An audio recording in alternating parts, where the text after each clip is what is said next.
Also wir sind ja bei den Verkehrsbetrieben Zürich. Das ist ein Tramdepot, also ein Straßenbahndepot. Wir haben hier 4 einzelverfahrbare Waschwagen geliefert. Von Mitsubishi sind folgende Komponenten verbaut. Zum einen der Frequenzumrichter, der die Motoren für die Waschwalzen dementsprechend ansteuert, energieeffizient und intelligent. Für die komplette Anlage ist natürlich eine SPS-Steuerung notwendig. Wir haben schon seit eh und je Mitsubishi im Einsatz und auch diese Methode des digitalen Zwillings hat sich im Prinzip auf diesem Weg über einen Partner entsprechend aufgetan.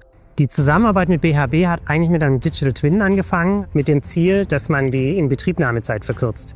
Wir haben die Fahrzeuge nachmodelliert.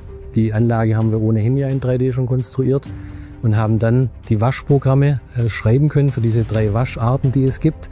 Und was wir jetzt hier neu gemacht haben, ist eben diesen Prozess zu standardisieren, sodass man mit einfachen Skripten und wenig Code die Waschabläufe programmieren kann.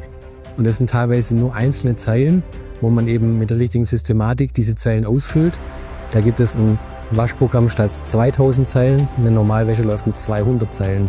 Das heißt, wenn ich jetzt zukünftig für Projekte in dieser Komplexität eben die Inbetriebnahmezeit kürzer ansetzen und kürzer kalkulieren kann ich zu einem besseren Preis anbieten, erhöht hoffentlich die Chancen, dass wir noch viel mehr solche Projekte gewinnen.